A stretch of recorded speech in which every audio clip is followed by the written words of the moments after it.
வணக்கம் ஃப்ரெண்ட்ஸ், இன்றைக்கி அவல் ரவை ரொட்டி செய்கிறதுக்கு 3 வகையான டிஷ் சேர்க்குறோம். அதுக்கு தேவையான பொருட்கள் பார்த்துக்கலாம்.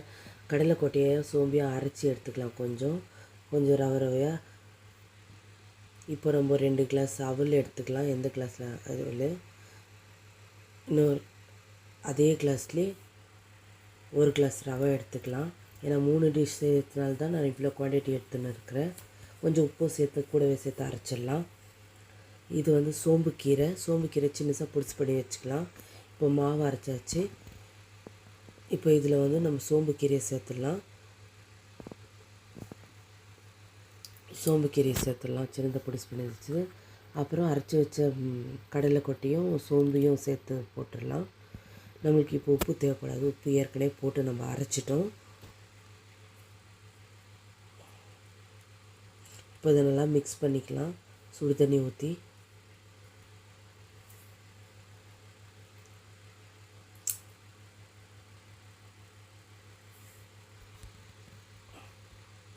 இப்போ 2 ஸ்பூன் தயிர் போட்டு நல்லா சாஃப்டாக இருக்கும். தயிர் போட்டால் 2 ஸ்பூன் போட்டு நல்லா மிக்ஸ் பண்ணி வச்சுக்கலாம். பிசைஞ்சு வச்சுக்கலாம். நல்லா பிசைஞ்சு வச்சிடணும். இப்போ நான் ரொட்டி சுட போகிறதுனால 2 பார்ட்டாக பிரித்து வச்சுக்கிறேன் மாவை.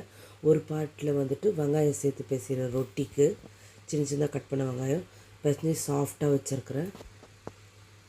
ஒட்டாமல் வரணுன்னா கையில் வாழை இலையோ இல்லைனாக்கா ஒரு ஃப்ரிட்ஜ் கவர் எடுத்துகிட்டு அதில் வந்து உள்ளே அந்த ரவுண்டு உள்ளே வச்சுட்டு நம்ம மேலே தட்டலாம். ஒட்டாது, கையிலையும் ஒட்டாது, உள்ளே ஒட்டாது.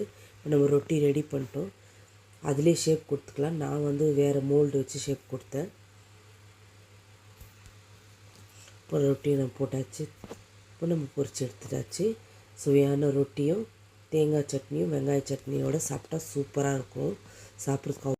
இப்போ நம்ம கீமா கறி செய்கிறதுக்கு தேவையானது போட்டுக்கலாம். கொஞ்சம் ஜீரகமும் எண்ணெய் வெங்காயமும் போட்டு இஞ்சி பூண்டு விழுது, 1 ஸ்பூன் ஜீரகத்தூள், 1 ஸ்பூன் தனியாத்தூள், 1/2 டீஸ்பூன் மிளகாப்பொடி, 1/4 டீஸ்பூன் மஞ்சத்தூள் சேர்த்து நம்ம நல்லா பொரிக்கிட்டோம். நல்லா வதக்கிட்டு அப்புறம் வேக வச்ச கீமா கறியும் அப்புறம் பச்சை பட்டாணியும் வேக வச்ச மசிச்சு உருளைக்கிழங்கும் போட்டு கொஞ்சம் உப்பு சேர்த்துக்கலாம். நல்லா வதங்கட்டும். நல்லா வதங்கிடுச்சு. இப்போது வதங்கின மசாலாவை நம்ம எடுத்து வச்சலாம் சைடில். இப்போ நம்ம ரொட்டிக்கு மேல் மாவு தேவையானது நல்லா சாஃப்டாக சின்ன உருண்டையாக பிசைஞ்சிட்டு அதில் வந்து நம்ம கீமா மசாலா உள்ளே வச்சுட்டு உருட்டிட்டு மேல் மாவை எடுத்துகிட்டு இந்த மாதிரி ரவுண்டாக பண்ணிவிட்டு பணியார சட்டியில் போட்டு நம்ம சுட்டுக்கலாம். இதே நம்ம தோசை மாவு பக்கத்துக்கு சுட்டாக்கா அந்த மாவு வந்துட்டு கீமா உள்ளே போயிட்டு நல்லாவே இருக்காது. மிக்ஸ் ஆகி டேஸ்ட் நல்லா இருக்காது. இப்போ இந்த மாதிரி சுடுறதுனால நம்மளுக்கு ஒரு சூப்பராக டேஸ்ட்டு சுவையும் நல்லாயிருக்கும்.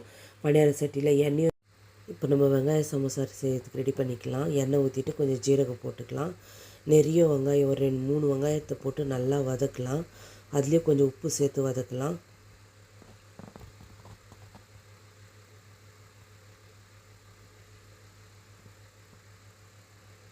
இப்போ கொஞ்சம் தனியாத்தூள் போட்டுக்கலாம். தனியாத்தூள், கொஞ்சம் ஜீரகத்தூள், கொஞ்சம் மிளகாத்தூள், கொஞ்சம் 1/4 டீஸ்பூன் மஞ்சத்தூள், இஞ்சி பூண்டு விழுது.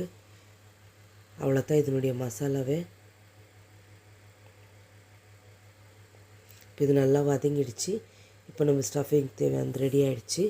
இப்போ நம்ம மாவு ரெடி பண்ணிட்டோம். இப்போ மாவை சின்ன உருண்டையாக போட்டு பிசைஞ்சிட்டு எண்ணெய் ஊற்றிட்டு சாஃப்ட் பண்ணிக்கணும் மாவை. இப்போ சின்ன உருண்டையாக போட்டு தட்டிட்டு அதை வந்துட்டு நம்ம சென்டரில் கட்டிட்டு வெங்காய மசாலா உள்ளே வச்சு சமோசா ஷேப்புக்கு வச்சிடலாம். மாவு ரொம்ப சாஃப்டாக இருக்கிறதுனால ஈஸியாக ஒட்டிக்கும். இப்போ நம்ம எண்ணெய் சூடு பண்ணிவிட்டு சூடான எண்ணெயில் அதை போட்டுட்டு சிம்மில் வச்சிடலாம். இல்லை ரொம்ப சூடான எண்ணெயில் போட்டால் பொரிஞ்சு கருப்பாயிடும். அதில் மெதுவாக வச்சு சிம்மிலே வச்சு போடலாம். எண்ணெய் ரொம்ப சூடாகிட்டு சிம்மு வச்சு அப்புறம் போடலாம். இப்போ நம்ம சமோசா பொரிஞ்சிடுச்சு. இப்போ சுவையான நம்ம அவல் சமோசா ரெடி ஆகிடுச்சு. டேஸ்டியாக இருக்கும். ட்ரை பண்ணி பாருங்கள் ஃப்ரெண்ட்ஸ். யம்மியாக இருக்கும் சமோசா. நன்றி.